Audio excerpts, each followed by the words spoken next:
Shalom Indonesia, salam Nusantara dari Sabang sampai Merauke. Selamat pagi Bapak-bapak, Ibu-ibu, saudara-saudara yang kekasih dalam Tuhan Yesus Kristus.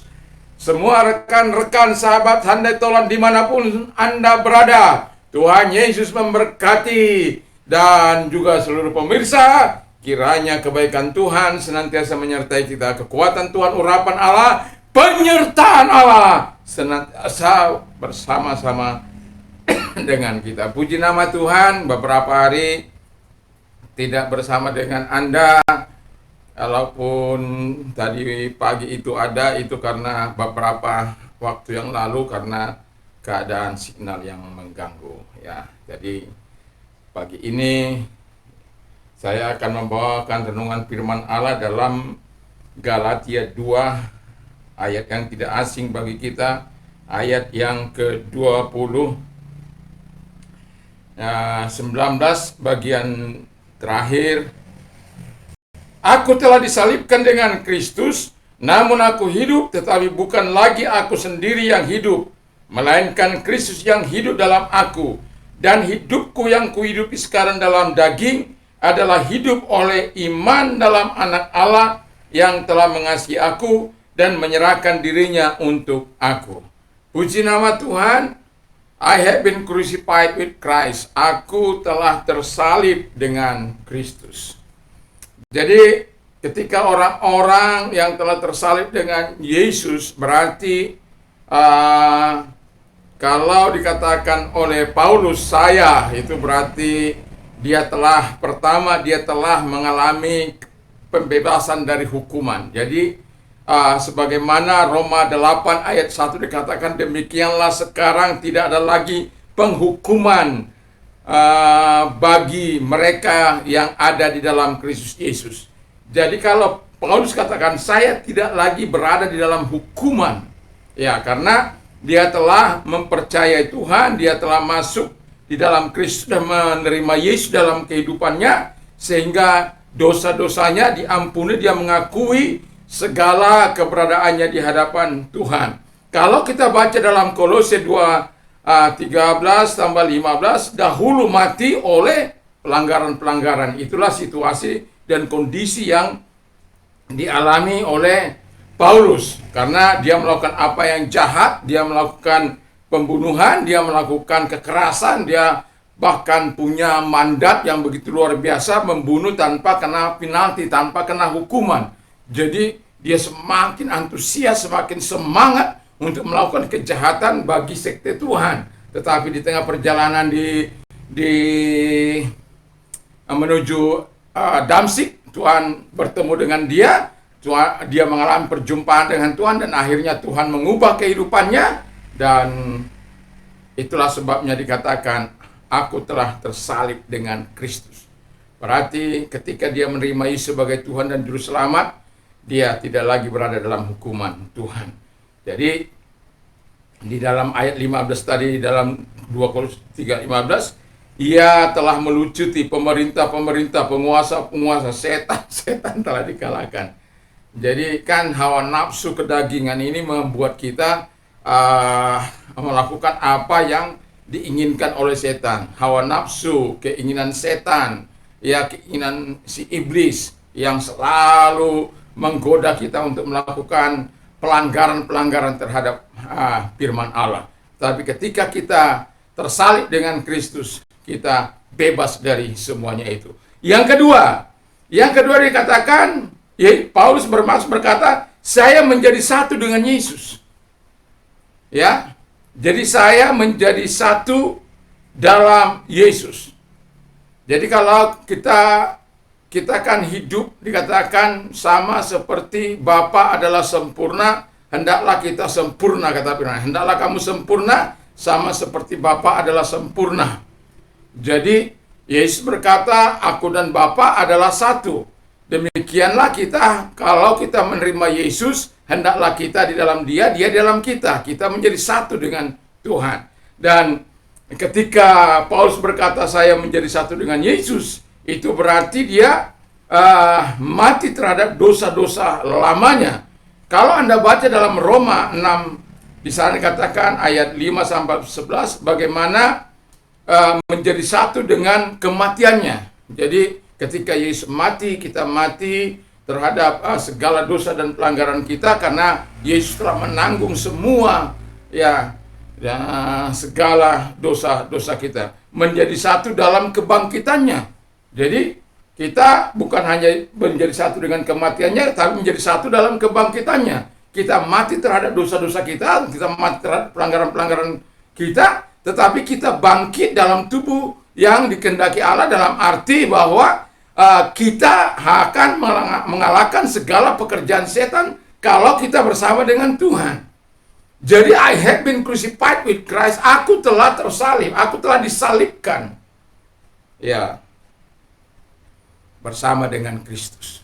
Jadi itulah sebabnya kita menjadi satu dalam kebangkitannya. Kalau kita menjadi satu dalam kebangkitannya, saya yakin dan percaya setan tidak berkuasa atas daging kita, setan tidak berkuasa atas tubuh kita, setan tidak berkuasa atas pikiran kita, setan tidak berkuasa atas tindakan kita, setan tidak berkuasa atas pikiran kita, setan tidak berkuasa atas aspek-aspek kehidupan kita. Karena apa? Kita memiliki kuasa kebangkitan dalam kehidupan kita.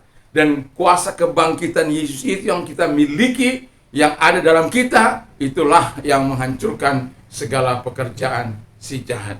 Jadi ketika kita berada bersama dengan menjadi satu dengan Yesus, kita berarti menjadi satu dengan kematiannya, menjadi satu dalam kebangkitannya.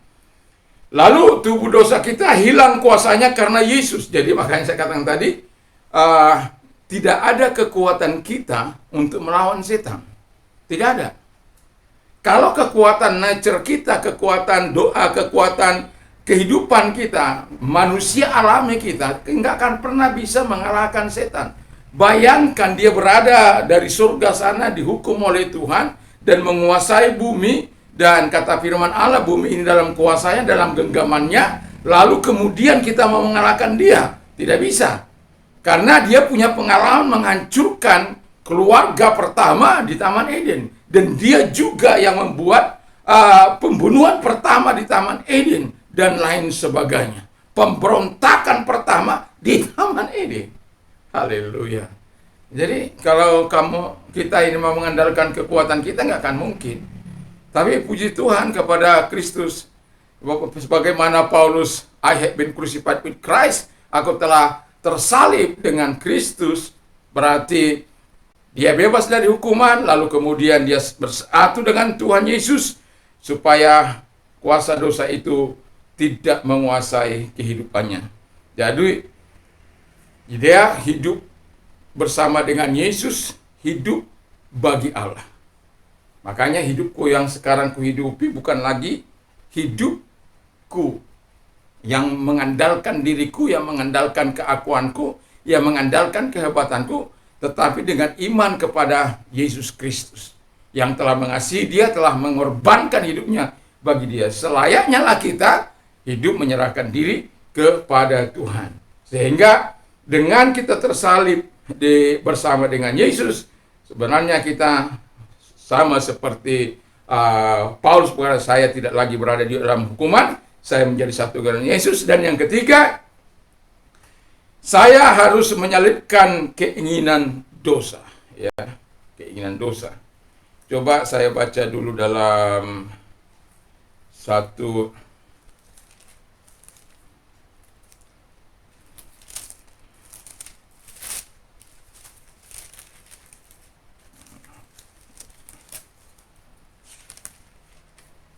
Yohanes 2 ayat 16 dan 17, demikian bunyi firman Allah. Janganlah kamu mengasihi dunia dan apa yang ada di dalamnya. Jikalau orang mengasihi dunia, maka kasih akan Bapa tidak ada lagi dalam orang itu. Sebab semua yang ada dalam dunia, yaitu keinginan daging dan keinginan mata serta keangkuhan hidup, bukanlah berasal dari Bapa, melainkan dari dunia. Dan dunia ini sedang lenyap dengan keinginannya, tapi orang yang melakukan kehendak Allah tetap hidup untuk selama-lamanya. Jadi jelas bahwa kita ini harus menyalibkan keinginan dosa kita. Sebagaimana Galatia juga berkata kepada kita bahwa ini saya baca Galatia 5 ya, ayat 24. Barang siapa menjadi milik Kristus Yesus, ia telah menyalibkan daging dengan segala hawa nafsu dan keinginannya. Jikalau kita hidup oleh roh, baiklah kita hidup juga dipimpin oleh roh. Jadi jelas bahwa kita harus menyalibkan keinginan dosa yang senantiasa bergumul dalam kehidupan kita. Dia akan, ketika kita lengah, iblis akan mencoba untuk merayu kita, atau iblis akan mencoba menggoda kita, iblis akan mencoba memasang jerat-jeratnya dalam kehidupan kita. Tapi yakin dan percayalah bahwa Tuhan itu adalah Tuhan yang memberikan kekuatan. Tadi saya katakan tadi, kita menjadi satu dalam kuasa kebangkitannya. Dengan kuasa itulah sebenarnya kita mengalahkan keinginan-keinginan dosa yang merasuk pikiran kita, yang menggoda hati kita supaya kita melakukan apa yang bertentangan dengan Tuhan. Tapi Paulus katakan, I have been crucified with Christ. Kalau kita telah tersalib dengan Kristus, tujuan kehidupan kita adalah memuliakan Dia. Tujuan kehidupan kita adalah memberikan yang terbaik bagi Dia. Tujuan kehidupan kita yang tersalib dengan Kristus itu adalah untuk memberikan keagungan bagi Tuhan. Untuk melakukan apa yang menyenangkan hati Tuhan, bukan lagi melakukan keinginan-keinginan dosa kita, atau hawa nafsu kita, atau keangkuhan hidup kita, atau keinginan mata kita. Bukan. Tapi melakukan apa yang dikehendaki oleh Tuhan. Sama seperti Paulus, itu sebabnya mengapa dia menjadi sangat efektif di dalam Tuhan. Karena dia betul-betul menyalibkan dirinya, ya, betul-betul menyalibkan hidupnya bersama dengan Yesus. Itu sebabnya pengakuan yang sangat luar biasa ini, I have been crucified with Christ, itu bukan hanya sekedar kata-kata, tetapi dia telah mengalami kesungguhan, dia telah mengalami Kristus dalam kehidupannya. Karena kekristenan ini, kalau kita tidak mengalami namanya Kristus itu dalam kehidupan kita, kita akan sulit bertumbuh. Tapi ketika kita mengalami perjumpaan dengan Tuhan, mengalami pertemuan dengan Tuhan, saya yakin dan percaya bahwa kita akan terus mempunyai langkah yang benar di hadapan Tuhan. Mungkin saja setan akan menggoda kita, tetapi seperti Paulus katakan, saya harus menyalibkan keinginan dosa itu, termasuk hawa nafsunya, termasuk keinginan dagingnya, dan lain sebagainya. Kalau itu kita lakukan, berarti tujuan kita akan menjadi sama dengan Paulus, untuk memuliakan Allah dalam semua aspek kehidupannya. Terpujilah Tuhan, biarkanlah kita melakukan apa yang berkenan di hadapan Tuhan, sehingga kita bisa berkata kepada sebagaimana tema firman Allah, I have been crucified with Christ. Aku telah tersalib bersama dengan Kristus. Karena aku tersalib dengan Kristus, berarti aku bebas dari hukuman. Karena tersalib dengan Kristus, aku menjadi satu dengan Yesus. Karena tersalib dengan Yesus, aku menyalibkan keinginan daging. Yang ada adalah untuk memuliakan Allah, meninggikan Tuhan, memuliakan Allah, dan mengagungkan Allah seumur hidup kita. Mari kita tunduk kepala dan kita berdoa. Terima kasih Bapa di surga, kami bersyukur, kami berterima kasih bahwa berkati firman-Mu, berkati kami semuanya, berkati para pemirsa di dalam nama Tuhan Yesus Kristus. Kami mau berdoa bagi bangsa dan negara kami, sebagaimana Tuhan mengajar kami untuk bersafaat bagi semua orang. Kami bersafaat bagi para pemimpin kami, bagi presiden kami, wakil presiden, dan para gubernur, menteri, pejabat gubernur, wali kota, juga bupati, camat, lurah, RT, RW, semua perangkat desa diberkati oleh Tuhan.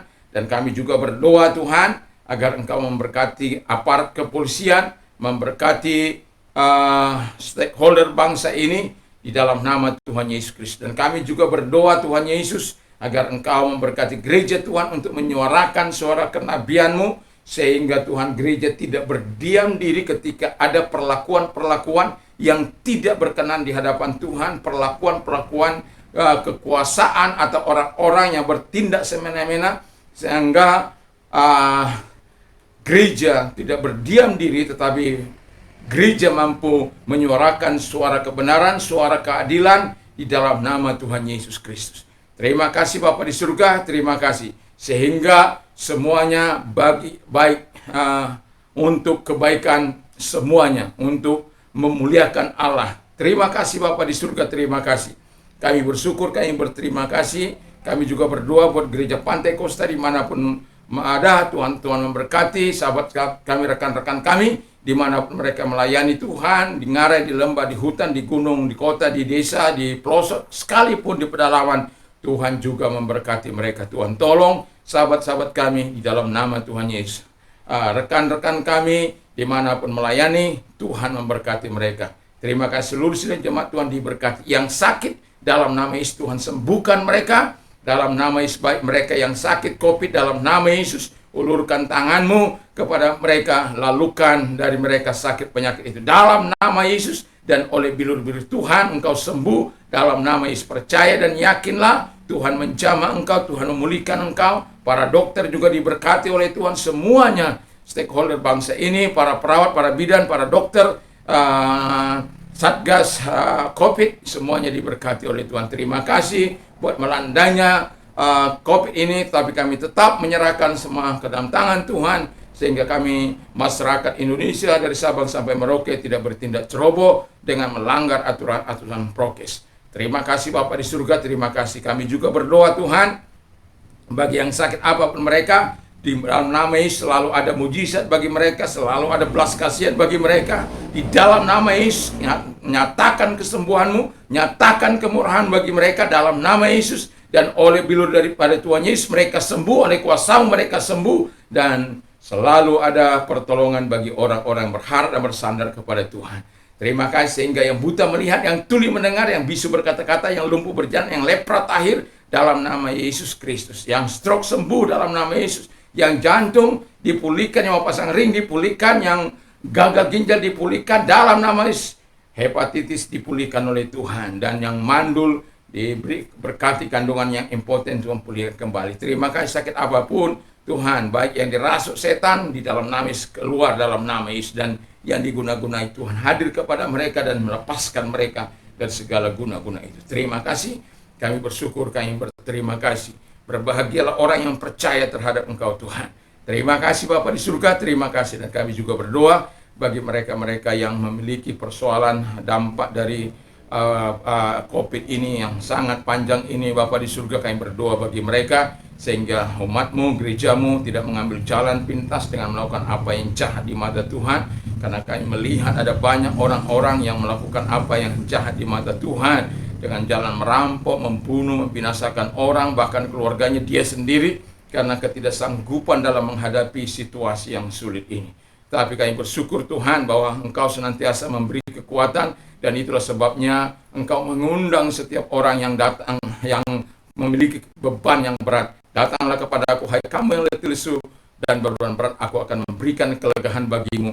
Dan serahkanlah kekhawatiran, serahkanlah hidupmu, Aku yang memelihara engkau. Dan kami yakin dan percaya firman-Mu Tuhan, Tuhan menolong mereka. Itu sebabnya kalau engkau orangnya, angkat kedua belah tanganmu dalam nama Yesus. Tuhan topang mereka, pegang genggam tangan mereka, sehingga Tuhan mereka dapat berkata segala perkara dapat kutaatan bagiku. Karena kami tahu senantiasa ada jalan keluar bagi Tuhan, karena Tuhan yang berjanji apapun yang kami kerjakan kau buat berhasil. Dalam situasi dan kondisi apapun, ketika kami meyakini, kami percaya, kami akan melihat kemuliaan Tuhan. Terima kasih Bapa di surga. Dan bagi mereka yang menerima Yesus sebagai Tuhan dan Juru Selamat, Tuhan tolong mereka dalam nama Tuhan Yesus. Nyatakan kasih-Mu, nyatakan kebaikan-Mu. Kalau engkau orangnya, mari angkat taruh tanganmu di dada. Dalam nama Yesus, biarlah kasih Tuhan datang.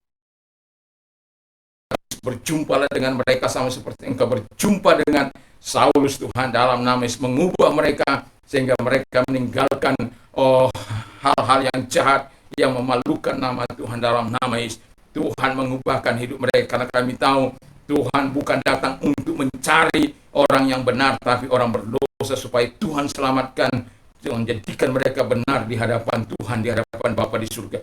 Terima kasih Tuhan, Kau mengubah hidup mereka dan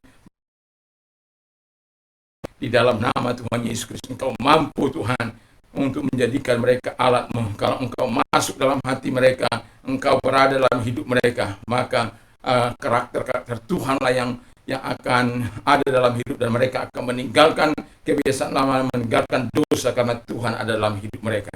Terima kasih, dan kami juga berdoa bagi mereka yang menerima Yesus Tuhan dan Juru Selamat. Kalau orang yang taruh tanganmu di dada, dengarkan firman Allah, karena begitu besar kasih Allah akan dunia ini sehingga Ia mengaruniakan anaknya kepadanya, tidak binasa melainkan beroleh hidup yang kekal.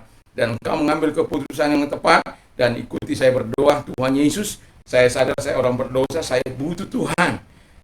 Saya mengaku segala dosa dan kelemahanku, segala apa yang salah aku perbuat, ampunlah segala dosa dan kelemahanku Tuhan, dan sucikanlah hamba-Mu dengan kuasa darah-Mu yang suci itu.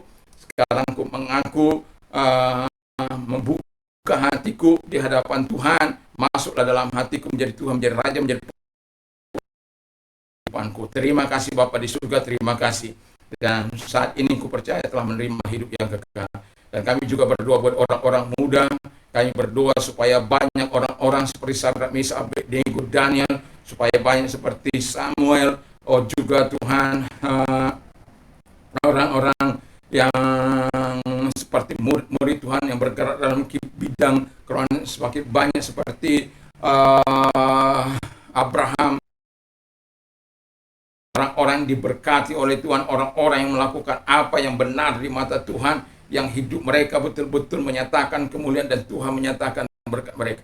Itulah sebabnya kami berdoa bagi orang-orang muda, sehingga bagi orang-orang muda yang tergerak dalam bidang pemerintahan, tergerak dalam bidang kerohanian, tergerak dalam bidang bisnis, mereka adalah orang-orang muda yang takut akan Tuhan, orang-orang muda yang melakukan apa yang menyenangkan hati Tuhan, sehingga apabila negara ini dipercayakan kepada mereka, negara ini bisa dibawa kepada kemakmuran, kesejahteraan yang lebih dari sekarang ini. Tuhan Bapa di surga, terima kasih Bapa di surga, terima kasih. Kami sungguh bersyukur, kami berterima kasih. Dalam nama Yesus, haleluya, amin.